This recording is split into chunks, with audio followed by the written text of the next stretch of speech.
Hey everyone, so basically, this is kind of a weird thing to do after promising I'd make a James Bond ranking, do a review, only a review, and not a ranking of not every single one movie, and not every single one of a movie. It's kind of weird, but, I'm doing it because, okay, I'll go over it. So, in the last video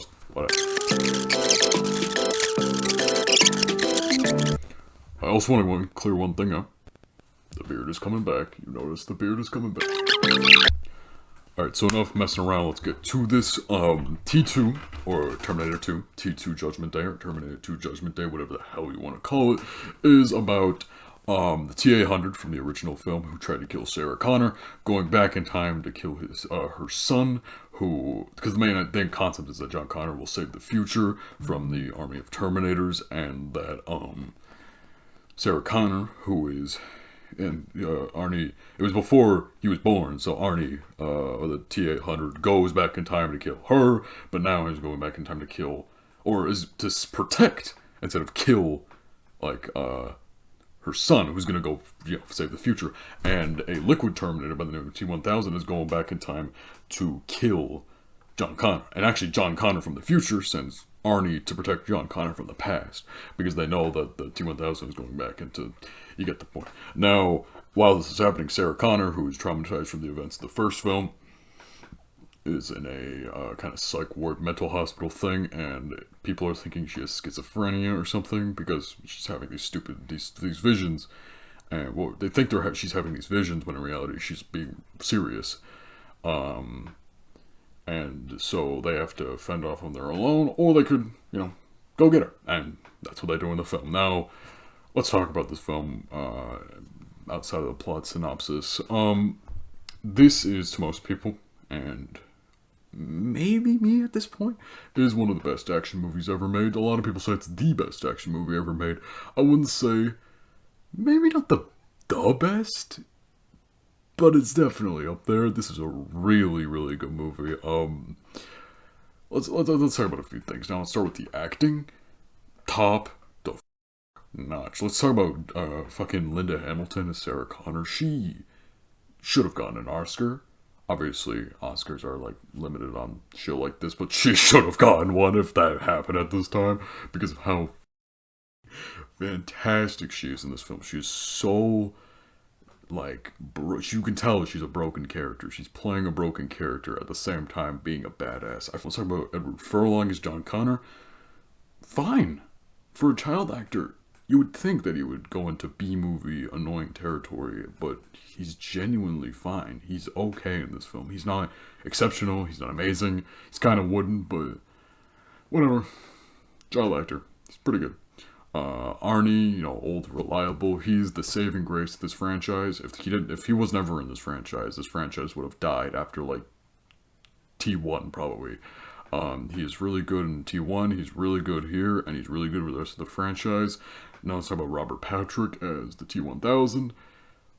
Really committed. You can tell he's really committed to this role. Fun fact, and Jen will probably pull up a clip of him running or something, but you notice in these scenes where he's running, he doesn't really look like a human running. He's just kind of flailing his arms, but he's not blinking or anything. It's because Patrick trained himself to not blink or breathe while running, and whenever he's shooting his pistol, he trained himself to not blink while shooting. So, because I've shot a gun in real life before. Hasta la vista, baby. It makes you blink, man. It makes you blink. So he trained himself to not blink as he's shooting. Obviously, in some shots you can see he is, but the fact that he even tried to not blink and not just not care about it, dedication. Obviously, there's a few more actors in this movie. They're all good, all top notch. They all do well here. The writing in this film, hasta la vista, really good. I think that the way they write the characters feels more realistic. They don't feel overdramatic. They don't feel stupidly underdramatic. They feel like people, and that's one of the reasons I like this film. I like how the T-800 slowly, as you can see throughout the film, he's slowly learning to be more human. By John and Sarah Connor, he's slowly learning things like how to smile and how to high five, say phrases like, dipshit and hasta la vista or stuff like that. Like, obviously, you know, the classic line where he's holding the dude up with the gun. Actually, wait a sec, let me try to reenact. Like, classic parts like that, like, you know that, it's really good. I like how, you would see him slowly progress. I like the progression of Sarah and how she has to learn to trust the TA-100 and not be, you know, scared of him and any schizophrenic thoughts. And I like that dream sequence with her. Dream sequences are very, like, hated in film. It's because it's when they're done wrong. See, it's not like a false scare. Like the dream sequence from like Jaws: The Revenge, let's say. It's false scares. It's stupid, quick cutting, and they use it all. And they only filmed the scenes like that just so you could be like, oh, it's a dream sequence. It did not happen. Whoa, here it's the plot. It shows her mindset, her seeing herself, and John getting consumed by the nuclear war when John was a kid, even though that's not what actually happened. Like, it shows her, and then when she wakes up and sees no fate on the table, like, that's heavy shit, man. That's like really hard hitting and impactful. Like, you feel for these characters, especially Sarah Connor. But when a characters die and stuff, like, it's impactful more than anything. And it's all thanks to excellent writing and directing by the iconic director James Cameron, who directed films like this and True Lies and the original Terminator and Dark Fate. He's a genius. He films these scenes so well. He uses a great amount of cuts, great angles, wide shots, exteriors. Like, he's so good here. And I probably top of his game in his filmography. Maybe another film could be a little better, but I don't know. I haven't seen everything from him, but something might be better. But this is definitely top so far. On the action front, again, really good. I love the action in this film. The music's so good. It fits the themes. Like, you can tell the actors are doing their stunts. Obviously, there are some bits where stuntmen are pretty obvious for Arnold, but, like, you know, these scenes, like, they feel real and hard-hitting, impactful. The final fight, like that shot of him Terminator getting stabbed, and then, you know, the da-da-da, and then, like, stuff like that. Like, I wish he kind of stayed down a little longer, because it feels a little less impactful how quickly he gets up, but yeah, it's whatever, it's a minor gripe. The Galleria fight, oh, I love that, like, slow-mo. It's a great use of slow-mo. Slow-mo in films is normally used to slow down action for no reason. It's like quick cutting and stuff, like, there's no reason, it's just there to make it look kind of cool. But here, I love how the slow-mo shot of Edward Furlong going to the door, seeing Arnold, and then taking out the shotgun of the bouquet of flowers, and then cocking it, and then, like, he runs back, but it's still slow-mo, and then there's the TA-100, and then, or not the TA, the T-1000, and he pulls up his pistol, and then Arnold has the shotgun, and the car fight, the street fight, the fighting within the building. Trust me. And then going out with the fucking minigun. Like, stuff like that, man. It's like, it gets your blood pumping. It makes you feel, like, excited, man. It makes you feel so excited. God, this is a good movie. Why don't they make action movies like this anymore? Like, movies like Casino Royale, like, they fit theme, like, movies like they're good action movies. And they work. And they kind of harken back to these good old days, but it's like most action films now, we got like Quantum of Solace, the stupid ass Taken films, besides the first one obviously, that are just like quick cut zoom in, and like the plots are all the same, just like your plot is either evil drug lord that needs to be stopped by cop who probably lost his wife, or it's from that to like man steals daughter or something. It's like, it's so dumb. It's so stupid. Like, can we just have good action now? I mean, like, obviously, you can't be fully original because all the good ideas have basically been taken. But, like, you can at least do something cool with those unoriginal ideas. Like, that's a possibility. I mean, that's why sequels exist. Because they take... I mean, this film is literally just... on the concept of the film is the same as the first film. Guy is sent back in time to kill a person from because, you know, they're gonna to stop the war that happens, and or let the Terminators win the war that happens, and guy has to protect him. Same plot. Difference is, execution is so good. It's so damn good. And in my opinion, probably better than the first film.